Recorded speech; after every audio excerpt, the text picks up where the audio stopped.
السلام علیکم ناظرین، آپ دیکھ رہے ہیں میاں والی فرسٹ اور میں ہوں زبیر ہاشمی۔ ہمارا پروگرام ہے میاں والی کی شخصیت۔ ہماری آج کی مہمان شخصیت جواں سال، قانون دان، وکیل، لیکن اس کے ساتھ ساتھ نوجوانوں کے لیے خاص ویژن رکھتے ہیں، اپنے جیسے نوجوانوں کو آگے بڑھتا دیکھنا چاہتے ہیں۔ نام ہے ان کا احمد شعیب عطا۔ تو آئیے ان سے گفتگو شروع کرتے ہیں اور ان کا جو مستقبل کے حوالے سے ایک ویژن ہے، جو سوچ ہے، اور جس طرح میں نے کہا خاص طور پہ نوجوانوں کے حوالے سے جو کچھ یہ بتانا اور کہنا چاہتے ہیں اس پر گفتگو کریں گے۔ احمد شعیب عطا، سب سے پہلے تو آپ کو خوش آمدید کہتے ہیں۔ Thank you. آپ میاں والی فرسٹ کے مہمان بنے، شکریہ۔ کیسے مزاج ہیں آپ کے؟ الحمدللہ ٹھیک ٹھاک، آپ خیریت سے؟ اللہ کا شکر ہے۔ پتہ چل رہا ہے کہ وکیل ہیں، جی بس کراس کوسچننگ آپ نے شروع کر دی ہے۔ میں پہلے تو معذرت چاہتا ہوں کہ میں یونیفارم میں نہیں ہوں، اور یہ کوشش کرتے ہیں کہ تھوڑے بہت وہ نظر آئیں، باقی بس اللہ پاک کی مہربانی کی۔ اچھا، یوں شروع کریں گے کیونکہ ابھی چونکہ آپ نوجوان ہیں، جی تو آپ کی ہم ابتدائی تعلیم کے حوالے سے وہاں سے باتیں کریں گے، جی اور پھر صحافی اور وکیل آپس میں آمنے سامنے ہو جائیں بالکل تو باتیں تو خوب ہو سکتی ہیں۔ بالکل ہو سکتی ہیں۔ تو ہمارے سننے دیکھنے والے جاننا چاہیں گے کہ کچھ اپنی ابتدائی زندگی کے حوالے سے بتائیے، کہاں کی آپ کی پیدائش ہے، ابتدائی تعلیم کہاں کی آپ کی؟ میری ابتدائی تعلیم وہاں بچرا کی ہے جی، جو کہ ڈسٹرکٹ میاں والی کے میں ہیں، اور وہاں میرے والد صاحب میرے ٹیچر بھی ہیں، وہ وہاں پہ استاد بھی تھے، تو پرائمری اسکول تک کی جو ایجوکیشن ہے وہ میں نے وہیں سے حاصل کی ہے۔ تو گویا آپ کا تعلق بنیادی طور پہ وہاں بچرا جی سے ہے؟ میری پیدائش بھی وہاں بچرا سے ہے، اور صحیح۔ پرائمری اسکول کی ایجوکیشن بھی وہاں تک بچرا سے جی۔ ہی ہے۔ اس کے بعد پھر سلسلہ کہاں چل نکلا؟ اس کے بعد والد صاحب کا ٹرانسفر ہو گیا میاں والی، تو ہم بھی یہاں پہ آ گئے، اور پھر جو ہے گورنمنٹ کمپریہنسو ہائی اسکول، یہ جو جامعہ اسکول ہے، وہاں پہ میٹرک تک تعلیم جو ہے وہ پھر وہاں پہ حاصل کی۔ تو جو آپ کا تعلیم کا سلسلہ تھا، جی چلو پرائمری اسکول تو بچے ہو گئے جیسے جی بھی بالکل ہو جاتے، شرارتیں بھی ہیں، اچھے بھی ہیں، برے بھی ہیں، لیکن جب ہائی اسکول میں ایک طالب علم آ جاتا ہے جی وہاں تھوڑا سا فرق پڑنا شروع ہو جاتا ہے، کچھ جی اپنا بھی پتہ چلنے لگ جاتا ہے کہ کیسا اسٹوڈنٹ ہے، کس قسم کے حالات ہیں۔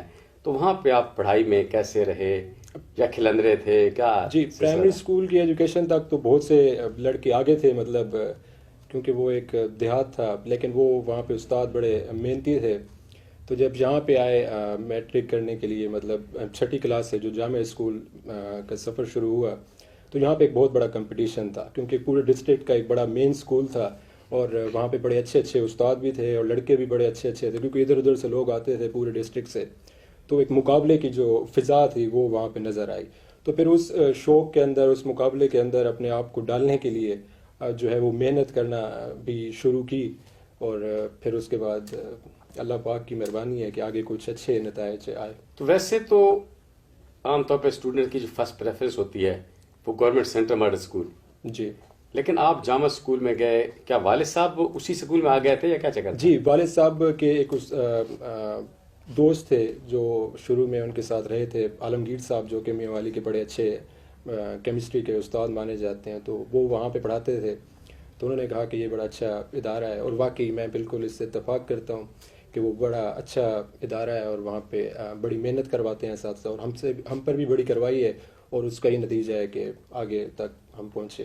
تو پھر جو آپ بتا رہے ہیں کہ ماشاءاللہ اچھی آپ کی محنت جی کی گئی، آپ نے بھی محنت کی، تو کیا اس کا نتیجہ نکلا، کیسے رزلٹ خاص طور پہ میٹرک میں؟ جی میٹرک میں جو ہے وہ 94% کے قریب تقریباً نمبرز آئے، ماشاءاللہ۔ اور وہ سب اساتذہ کی اور والدین کی مطلب محنت تھی۔ اپنی تو ہوتی ہے انسان کی محنت، اور اللہ پاک کی مہربانی بھی ہے، لیکن والدین اور اساتذہ نے بڑی محنت کی۔ تو 94%، تو اس کا مطلب کوئی نہ کوئی تو پھر پوزیشن۔ جی، اور اس کا فائدہ ہوا کہ آگے کالج کی جو اسکالرشپ وغیرہ وہ لگ گئی، تو کافی فائدہ ہوا اس سے۔ تو کالج میں کہاں پہنچ گئے؟ کالج اس وقت نیا نیا یہاں پہ پنجاب کالج انٹروڈیوس ہوا یہاں میاں والی میں، صحیح۔ تو وہاں پہ انہوں نے کہا کہ جی آپ آ جائیں، آپ کو اسکالرشپ دیتے ہیں، اور بڑا اچھا ادارہ تھا وہ، ایک میاں والی کی ٹرم میں ایک نیا ادارہ آ رہا تھا، تو بڑا